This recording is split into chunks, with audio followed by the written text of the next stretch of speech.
Welcome to Cars Yeah, show number 66. This is Cars Yeah, where you'll enjoy interviews with inspiring automotive enthusiasts. Mark Green is here to provide you with a fuel injection of automotive inspiration.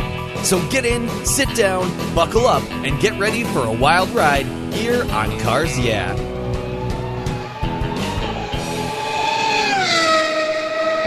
Do you love vintage cars? Then go to carsyeah.com and get a free copy of the fantastic Filler Up book. It's a full-color ebook filled with fuel filler fun, with over 60 color photographs of vintage cars, plus inspirational quotes from some of the most famous automotive enthusiasts of all time. Simply go to carsyeah.com, click on the free book button on the homepage, and download your Filler Up book today.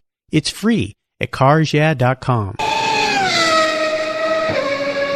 Hello, automotive enthusiasts. Today I'm very excited to introduce my special guest, Tim Miller.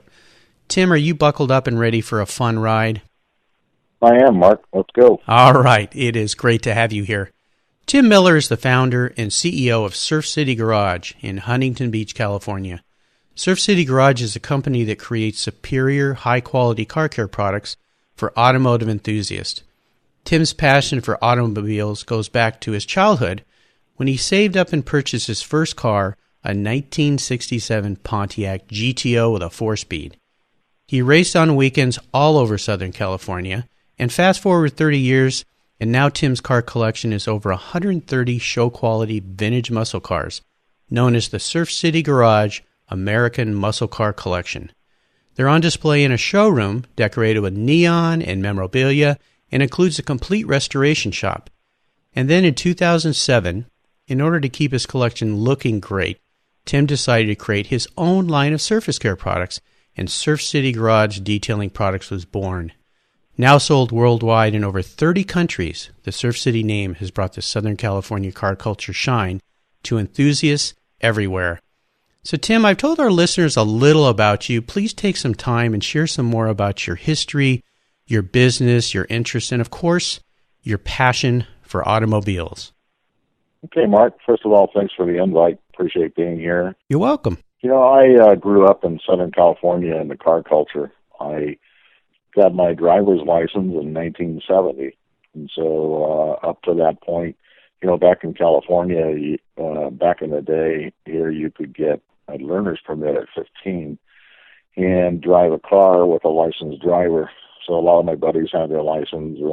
As soon as I got my permit, I could drive my car. I worked pretty much all my life. My father was in the construction business, so I worked on the weekends, worked after school, saved my money, and when I was 15 years old, I was fortunate enough to buy a 67 GTO.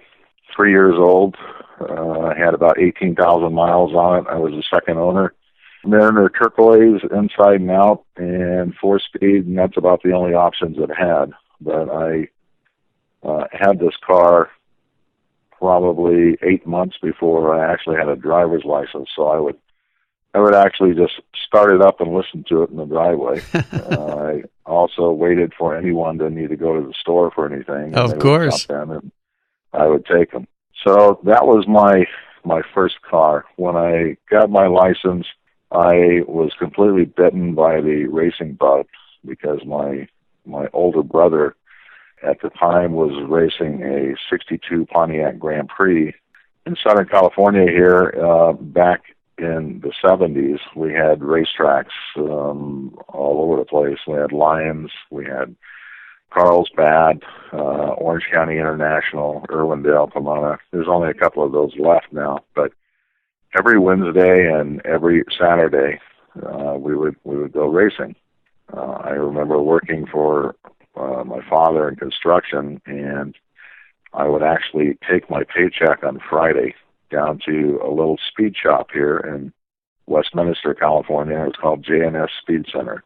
And Roy, the owner, would cash my check by handing me back a small box of parts and enough cash to get by on for the rest of the week. Very cool. That's how I spent my teenage years. I absolutely loved everything about cars, all cars. Kind of partial to Pontiacs because that's what I had in the beginning. But I have all kinds of cars now. They're pretty much equal to me. Fast forward a little bit, I started my own construction company at a very early age. I've been doing it now for about 37 years. And we specialize in building supermarkets, Southern California, Nevada, Arizona.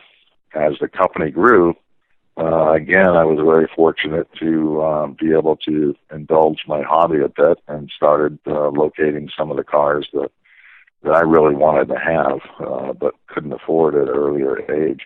It grew from there.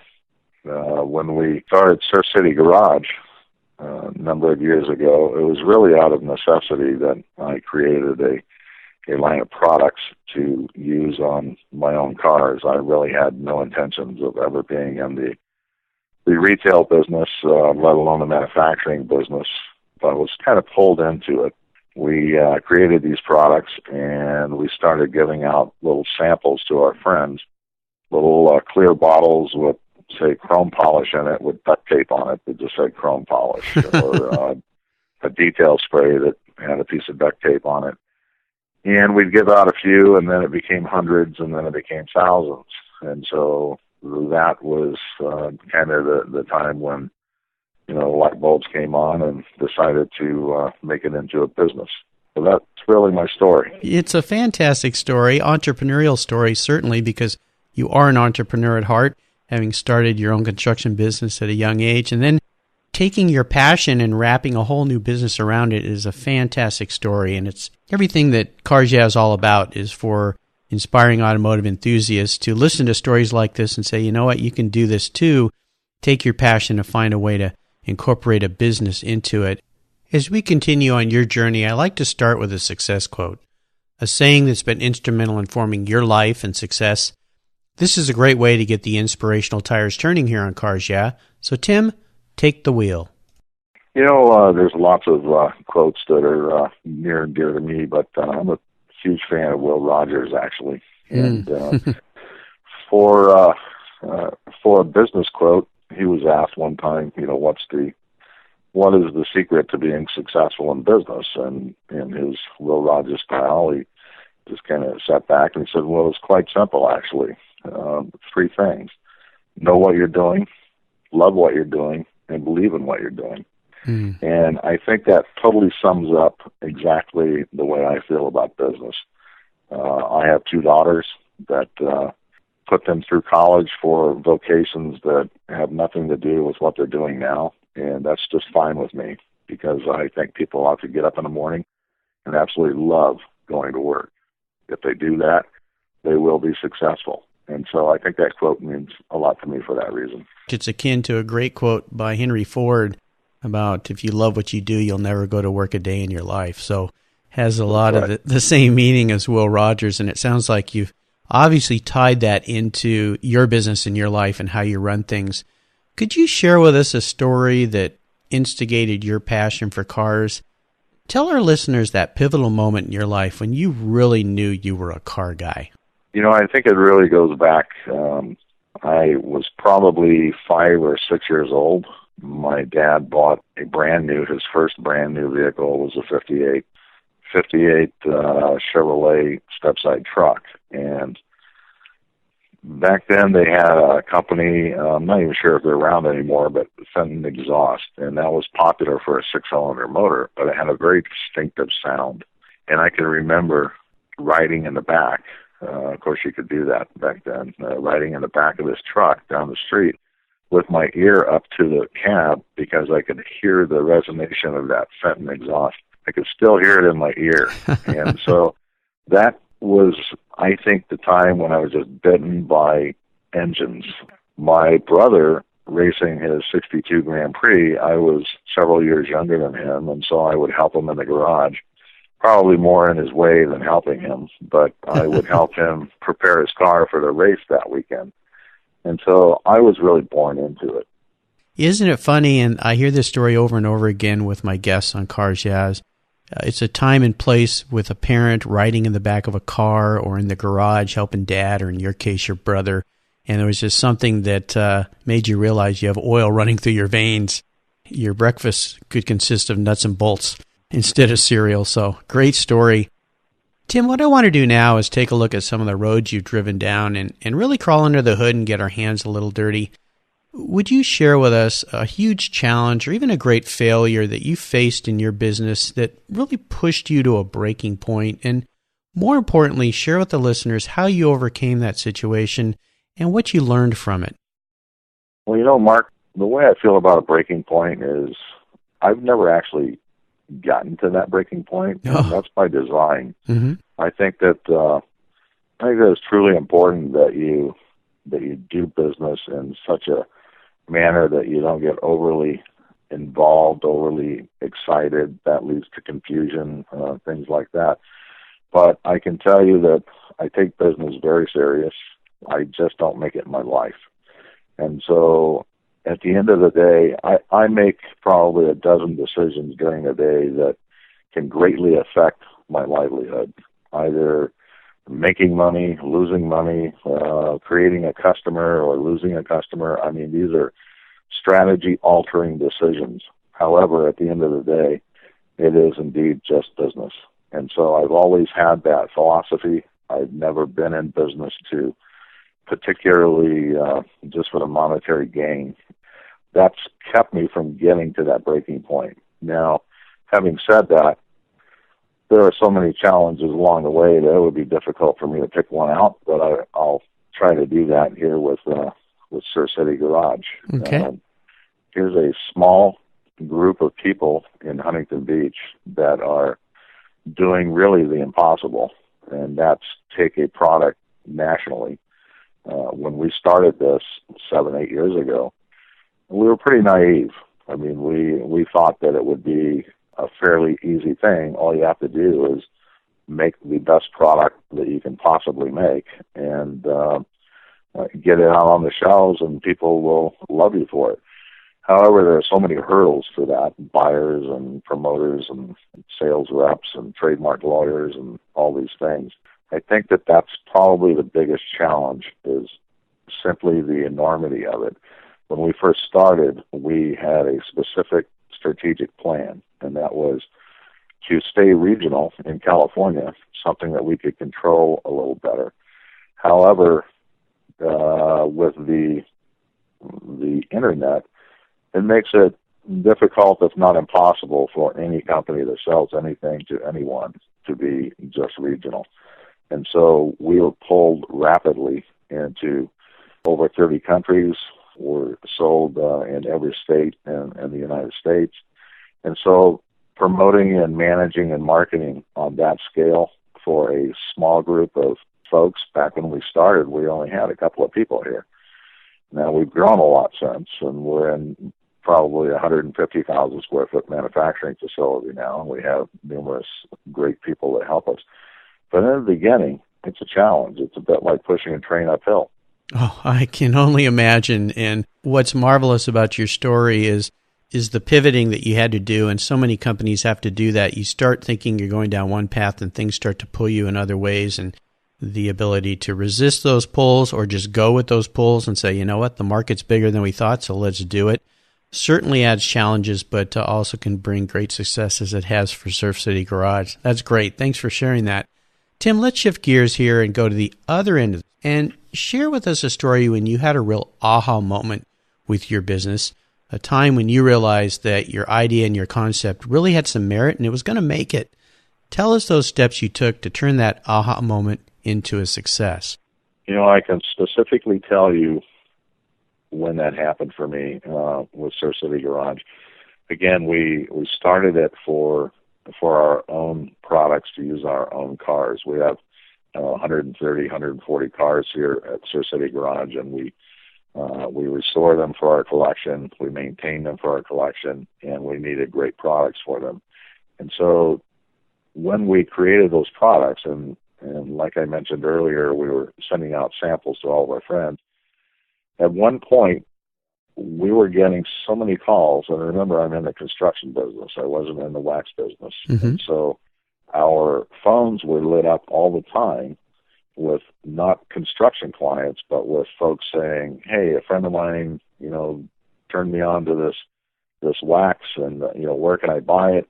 There were so many of those that it was literally like a light bulb. Something has to change here. And so we had to look into the business itself and find out if, I knew there was at least a regional market for enthusiasts, but it's quite a different thing to make it available to the masses. And so that's when all the work begins and all the analytics of finding out, what the investment's going to be and what the real work is going to be.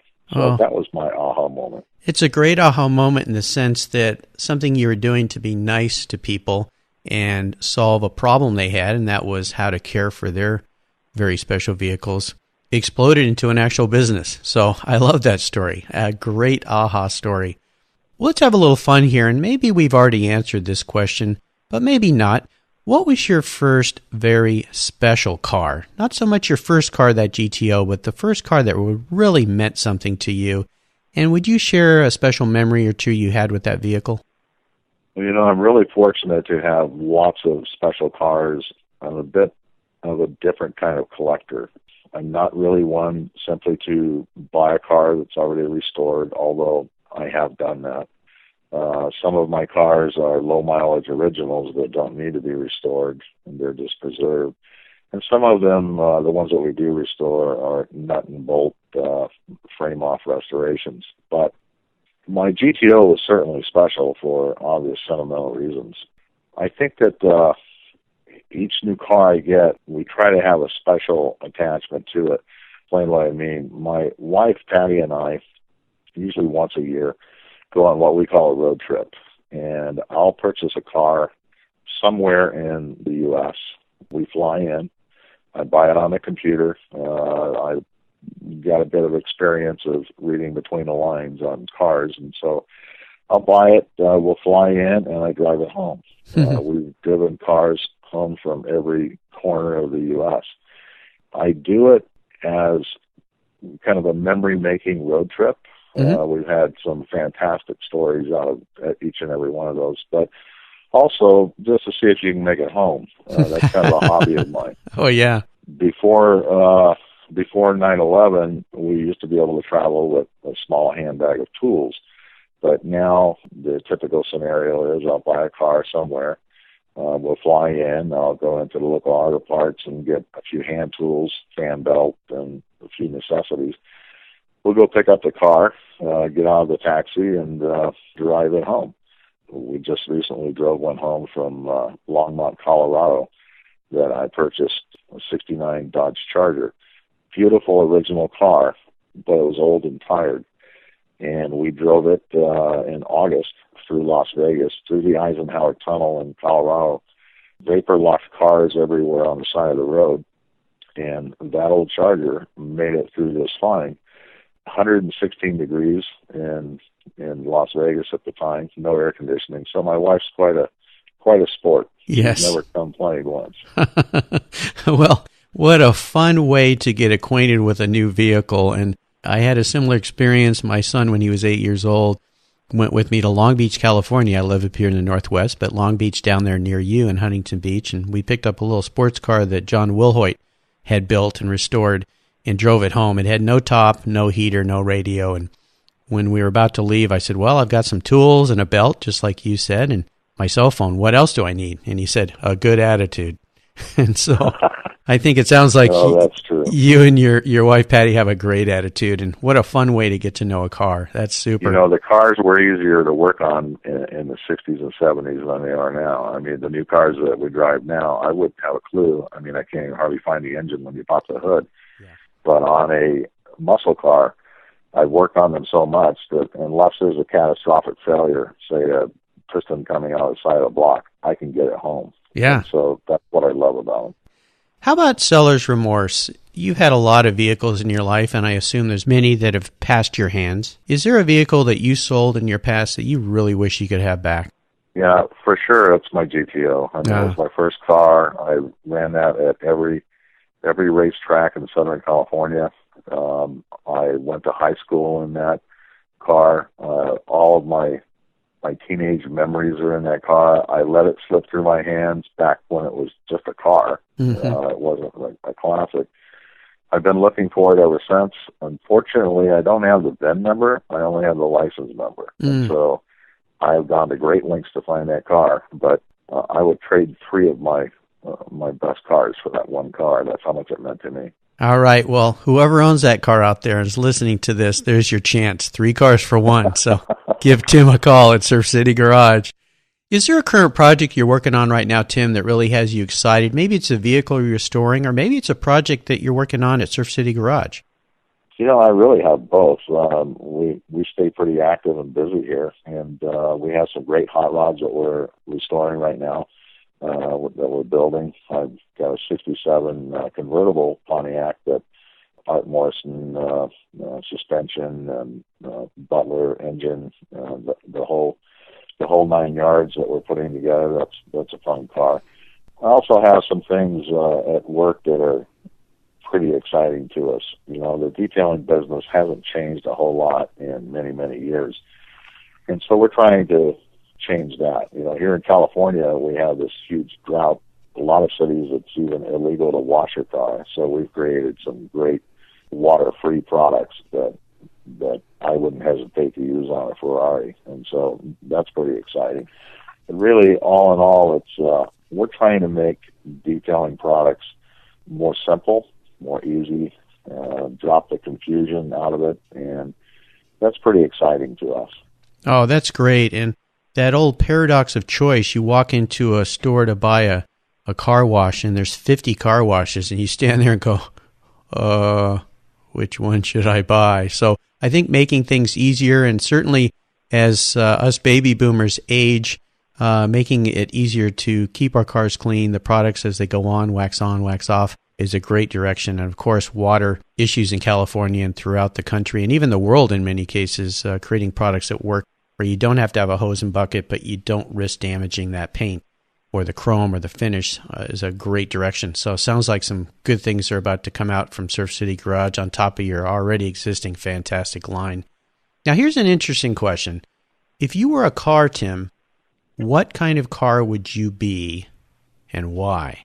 Well, that's a great question. I'd love to think that I would be, a Corvette or a Ferrari or a Lamborghini. But the fact is, if you were to match up my personality with a car, it's definitely going to be a classic truck. It's going to be probably a classic Chevy truck. I mean, I've driven trucks my whole life. I love cars, and I drive them all the time. But I really am, even my collection is a blue-collar type collection. That's what I grew up with. That's what I love. Now, it's hard to explain to people when they walk into a room of 130 cars and say these are working men cars. In fact, that's what they are. Back in the day, electricians and plumbers bought these cars. And so I didn't really grow up with Ferraris and Lamborghinis, although I love them as a mechanical work of art. I love a classic Chevy truck. In fact, one of my favorites is my 58 Chevy truck that my dad bought brand new, and I learned how to drive in it, and I've still got it. So that's definitely who I am. That's great. I love the way you answered that question, too, and the fact that you've got your dad's truck. That's extra special as well. So I'm guessing that wouldn't be one of the 3 cars you'd trade for that GTO. No, I think that car is going to stay in the family for long after I'm gone. Long time. That's good. I like that. So, Tim, we're up to an interesting part of the questions I call the last lap, and this is where I fire off a series of questions, and you give our listeners very quick blips of the throttle answers. So, are you ready? I'm ready. Okay. What's the best automotive advice that you've ever received?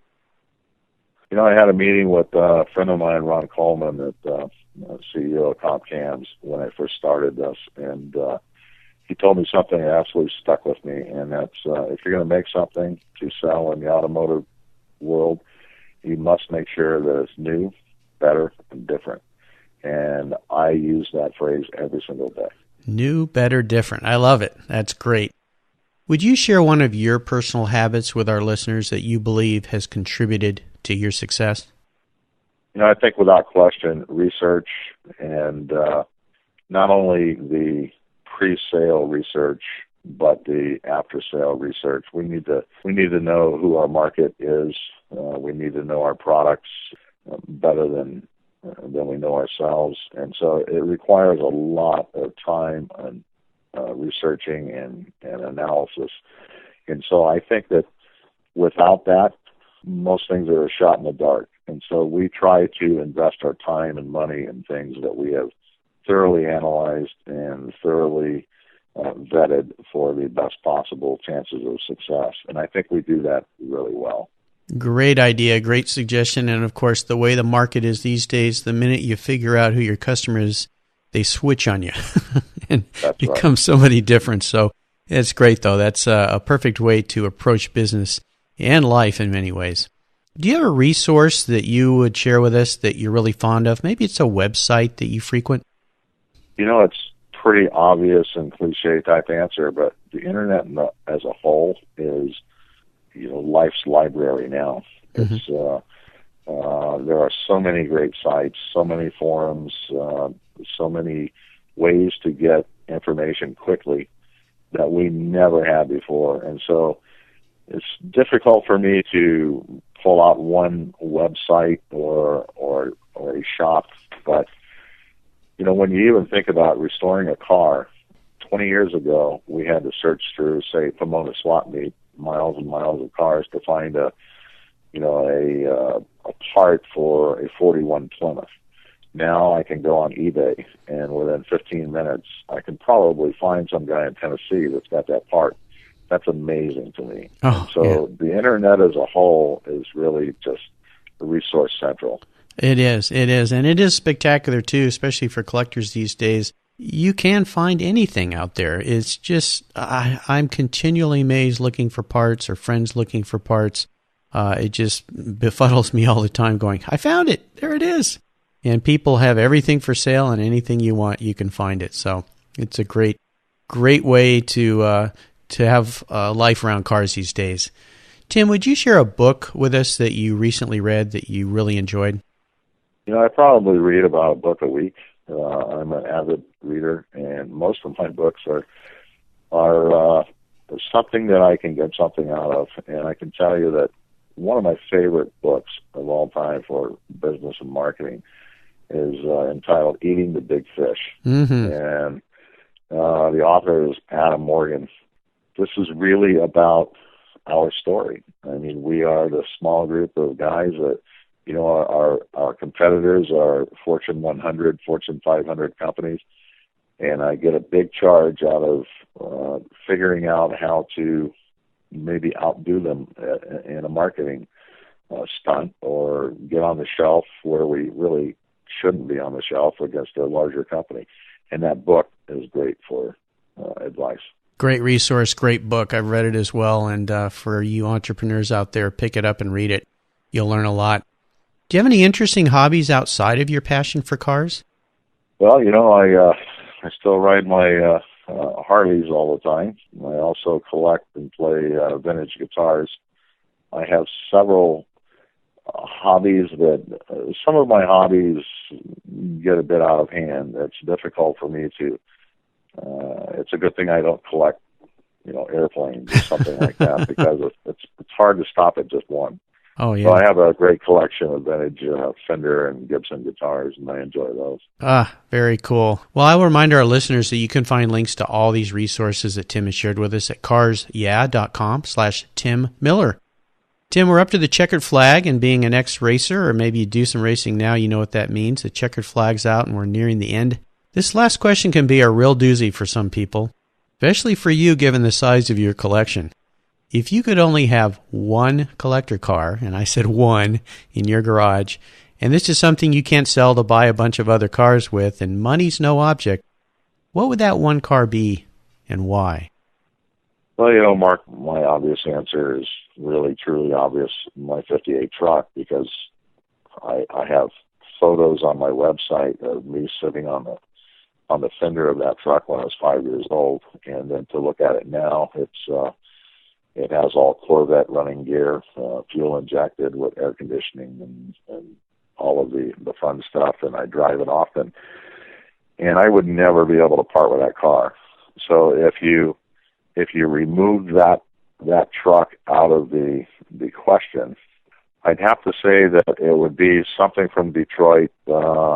Even though if any car in the world were available, I would still gravitate to probably a 69 GT500 orange with a white interior convertible.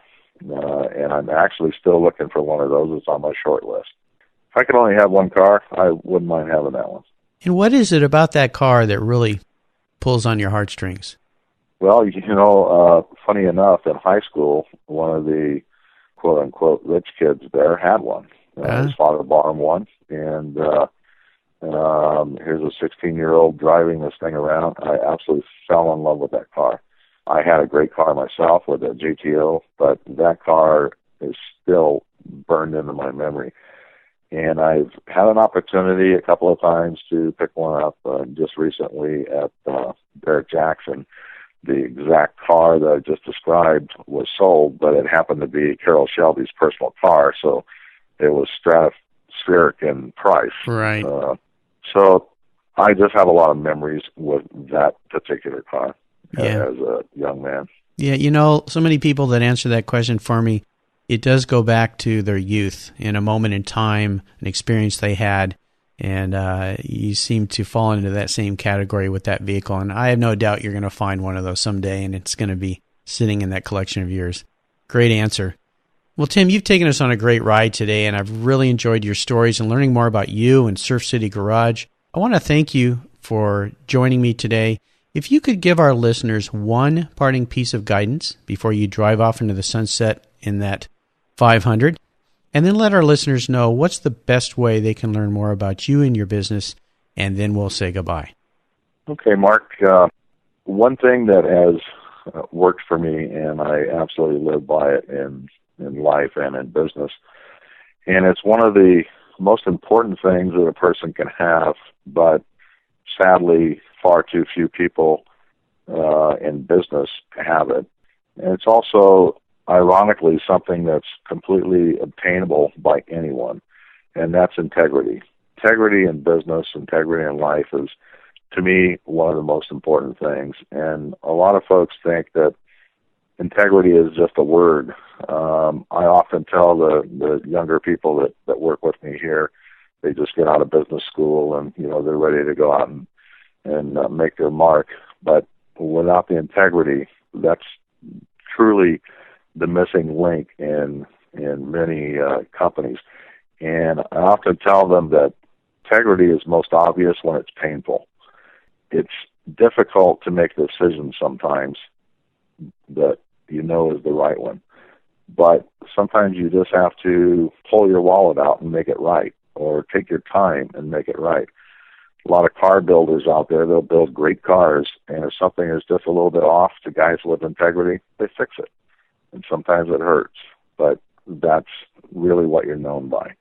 So that one thing is the most important thing that I could leave them with.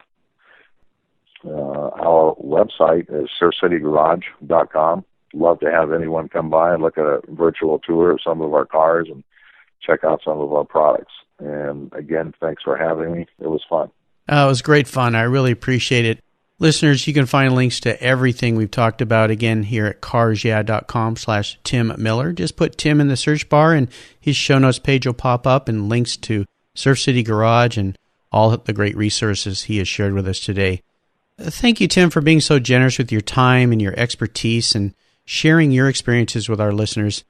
Until we talk again, we'll see you down the road. See you later, Mark. Thank you so much for joining us on today's ride here at Cars Yeah. Drive on over to carsyeah.com to find show notes and inspiring automotive fun. Download your free copy of Filler Up, a fun book filled with gorgeous photographs of fuel filler fun, including quotes from more inspiring automotive enthusiasts. Download your copy today, and we'll see you next time on Cars Yeah.